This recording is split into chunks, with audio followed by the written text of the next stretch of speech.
నిడవలూరులో దళితుల్లో చదువుకునే వారందరికీ సహాయం చేస్తామని పారిశ్రామికవేత్త పల్లం శంకర్ అభిప్రాయపడ్డారు. అంబేద్కర్ జయంతి సందర్భంగా విగ్రహావిష్కరణ కార్యక్రమంలో ఆయన మాట్లాడారు. గ్రూప్ 1, గ్రూప్ 2కు ఎంతమంది సిద్ధమైనా తాను సహకారం అందించేందుకు సిద్ధంగా ఉన్నానని ఆయన పేర్కొన్నారు. అయితే జయరాజ్ గారు నాకు 25 సంవత్సరాల క్రితమే తెలుసు. అన్న ఈనాడులో రిపోర్టర్గా ఉన్నప్పటి నుంచి నాకు తెలుసు. నేను ప్రజాశక్తి పత్రిక 2002లో నేను సభ్యుడిగా ఉన్నాను. అప్పటి నుంచి కూడా జయరాజ్ అన్న నాకు ఇంకా బాగా దగ్గర అయ్యారు. అయితే మేమిద్దరం కలిసి చాలా ఈ జర్నలిజం ఫీల్డ్లో చాలా దగ్గరగా అన్యోన్యంగా మేము డిస్కస్ చేసుకుంటూ చాలా విషయాల్ని మేము వెలుగులో తీసుకొచ్చి ఒక పత్రిక కూడా స్థాపించాము. పెన్నాతీరం అని అన్న దానికి పునాది వేసి దాన్ని డైలీ పేపర్గా కూడా తీసుకొచ్చారు. అందులో కూడా నేను వర్క్ చేశాను. సో మేమిద్దరం కలిసి జర్నలిజం ఫీల్డ్లో కొన్ని సంవత్సరాలు పనిచేసాం. ఆ తర్వాత నేను ఆంధ్రజ్యోతికి వెళ్ళాను. తర్వాత వార్త, సూర్య, సాక్షిలో సబ్-ఎడిటర్ చేస్తూ రిజైన్ చేశాను. అంటే అప్పటి నుంచి కూడా నేను ఈ ఉద్యోగం ఇవి ఆ మనిషిని పైకి తీసుకురాలేవు, వ్యాపారం చేయాలి, వ్యాపారంలోనే ఏదైనా విజయాలు సాధించవచ్చు అని చెప్పి నేను గట్టిగా మనసులో సంకల్పించుకొని నేను రిజైన్ చేసి బయటకు వచ్చాను. అలా నా దగ్గర పెట్టుబడి లేదు. చాలా చిన్న అమౌంట్తో నేను వ్యాపారం స్టార్ట్ చేశాను. ఈరోజు నేను 5 దేశాల్లో నా వ్యాపారం ఉంది. నేను ఇంటర్నేషనల్ ఎక్స్పోర్ట్స్ బిజినెస్ చేస్తుంటాను. సో ఇలా ఈ కార్యక్రమానికి జయరాజ్ గారు నన్ను ఆహ్వానించటం, నేను మా గ్రామంలో కూడా ఈరోజు పార్టిసిపేట్ చేశాను అంబేద్కర్ జయంతి. నా లైఫ్లో ఫస్ట్ అంబేద్కర్ జయంతి కార్యక్రమాల్లో పాల్గొన్నది ఈ సంవత్సరమే. ఇంతకుముందు ఎప్పుడు నేను అలా వెళ్ళింది లేదు. నేను ఒక దళిత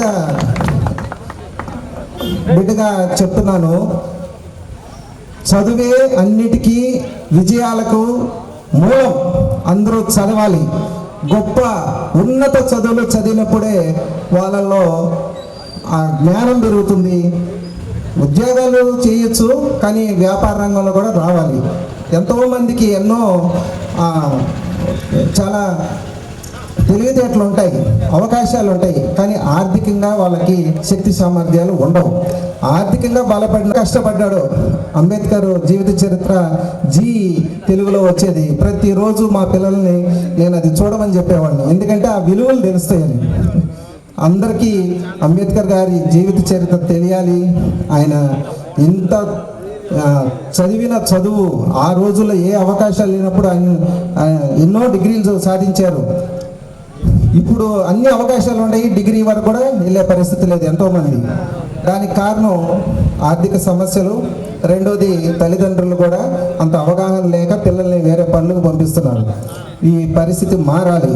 తర్వాత వచ్చి నేను జయరాజ్ గారితో చెప్పాను, నాతో పాటు ఒక మేడం గారు వస్తారని. మేడం గారు వచ్చి డాక్టర్ సాలి కేజీఆ గారు. మేడం గారు ప్రకాశం జిల్లాలో డిస్ట్రిక్ట్ చైల్డ్ డెవలప్మెంట్ ఆఫీసర్గా వర్క్ చేసి రిటైర్డ్ అయ్యారు. ఇప్పుడు హ్యూమన్ రైట్స్ ఆర్గనైజేషన్ నేషనల్ సీఈఓగా ఉన్నారు. అయితే నేను ఈ గ్రామానికి వచ్చి నేను ఒక విషయం చెప్పదలుచుకున్నాను. ఈ గ్రామంలో గ్రూప్ 1, గ్రూప్ 2కి లేదా ఇంకేదైనా ఉన్నత చదువులకి వెళ్ళే వాళ్ళు ఎవరైనా పిల్లలు ఉంటే వాళ్ళకి అవసరమైనటువంటివి ఆర్థిక సహాయం, వాళ్ళ కోచింగ్ కానీ, ఏదైనా హాస్టల్లో ఫీజెస్ కానీ, ఏదైనా సరే, ఎంతమంది ఉన్నా సరే మీరు జయరాజ్ గారిని కన్సల్ట్ అయితే నేను సపోర్ట్ చేస్తాను. వాళ్ళందరూ కూడా మంచి ఉద్యోగాలు సాధించాలని కోరుకుంటున్నాను. నేను కామన్ మెన్ని ఈరోజు ఆర్థికంగా కొంత స్థిరపడగలిగానంటే నాకు నేనే ముందుకొచ్చాను. నేను వ్యాపార రంగంలో విజయాలు సాధిస్తున్నాను. ఇలా అందరికీ అవకాశాలు ఉంటాయి, నాకు మాత్రం కాదు, అందరికీ ఉంటాయి. అందరు రావాలి, విజయాలు సాధించాలంటే ఆర్థిక ప్రగతి సాధించాలి. Thank you. నెల్లూరు జిల్లాలో కిసాన్ సెజ్లో శ్రీ సిటీలో చదవటమే గొప్ప కాదు, ఉద్యోగం సాధించడం కూడా గొప్పే. ఎందుకంటే చదువుకొని ఖాళీగా తిరగటం కరెక్ట్ కాదు, ఉద్యోగాలు సాధించాలి. ఆ ఉద్యోగాలు కూడా ఉన్నతమైన ఉద్యోగాలు అయి ఉండాలి. సో మీరందరూ ఈ చిన్న చిన్న లేబర్ పనికి లేదా సూపర్వైజింగ్ పనికి కాదు, మేనేజ్మెంట్ ఉద్యోగాల్లో చేరాలని నేను కోరుకుంటున్నాను. ఈ 50 మంది కూడా అటువంటి వ్యక్తులు రండి, నేను సపోర్ట్ చేస్తాను. Thank you.